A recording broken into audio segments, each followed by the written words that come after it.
আসসালামু আলাইকুম। আমরা আজকে পড়ব বাংলা তৃতীয় শ্রেণীর 13 নম্বর পৃষ্ঠা। আমরা অলরেডি 12 নম্বর পৃষ্ঠা পর্যন্ত পড়েছি, তোমরা জানো। তো এগুলো আমি একটু তাড়াতাড়ি টেনে নিলাম। তো এই 13 নম্বর পৃষ্ঠা পর্যন্ত পড়া আমাদের পড়া হচ্ছে যে এটা অনুশীলনী, বর্ণ সাজিয়ে শব্দ লিখি। এটা কি বর্ণ সাজিয়ে শব্দ লিখি। তো দেখো কি লেখা আছে, এটা হচ্ছে শায়কার শাক খয়কার খো লেখা আছে শাখো। এটা কি শাখো কোনো উচ্চারণ হয়? এটা হবে খোসা। ক্ষয়কার খো শয়েকার শাক খোসা। আবার শোনো, ক্ষয়কার খো শয়েকার শাক খোসা। এখানে আছে নিশজি, নিশজি কোনো জিনিস হয়? এটা হবে জিনিস। কি হবে? জিনিস। জরশিকার জি নরশিকার নি সজিনিস, জরশিকার জি নরশিকার নি সজিনিস। এটা হচ্ছে লেখা টোলে কচ, এটা হবে চকলেট। এটা হবে কি চকলেট, এটা হবে চকলেট। তারপরে দেওয়া আছে আমকিল, আমকিল কোনো কথা হয় না, এটা হবে কি, এটা হবে হচ্ছে যে, এটা হচ্ছে আমকিল দাও, এটা হবে যে, এটা হবে আমলকি। এটা কি হবে? আমলকি। সরেয়াম ও আমলক অধিকার কি আমলকি।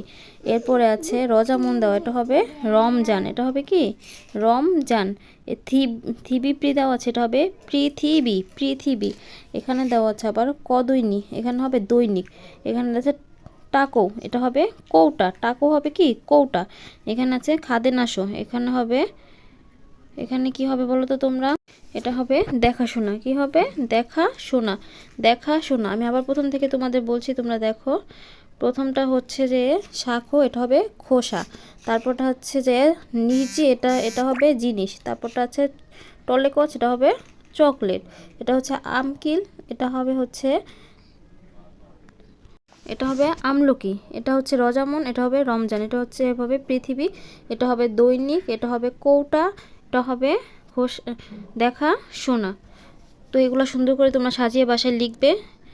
লিখে কোনোটা সমস্যা হলে অবশ্যই আমাকে জানাবে। এরপরে আমরা দেখি নিচে কি আছে, এখানে আর কিছু নেই।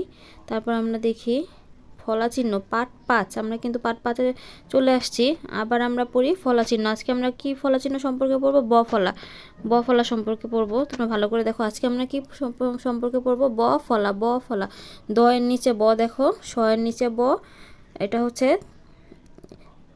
দন্তস্বর নিচে ব। আচ্ছা, এটা দেখো, আমি খেলায় দ্বিতীয় হয়েছি। আমি খেলায় দ্বিতীয় হয়েছি কি দয়ের নিচে কি আছে? ব। আমি খেলায় দ্বিতীয় হয়েছি মানে দয়ের নিচে ব, মানে দ্বিতীয় নিচে আমরা সবসময় দয়ের নিচে ব দিই।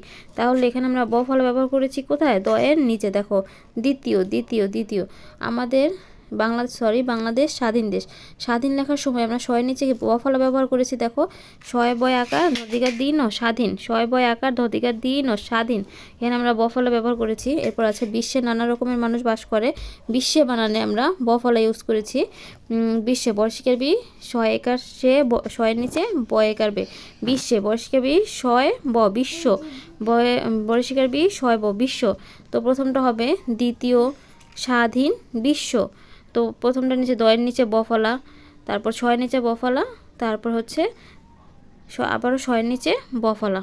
তাহলে দ্বিতীয় স্বাধীন বিশ্ব। এই যে এখানে আবার পড়িও লিখি, তোমরা এই পৃষ্ঠাটা সুন্দর করে পড়বে, লিখবে।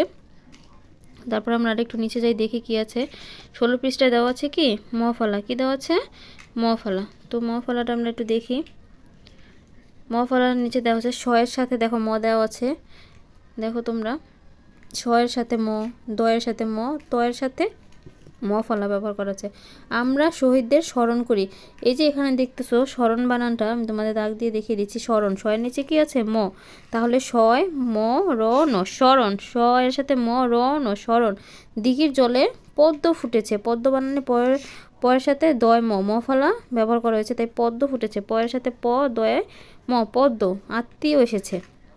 এখানেও কিন্তু আমরা ম ফলা ব্যবহার করেছি। দেখো আত্মীয় এসেছে, বসতে দাও।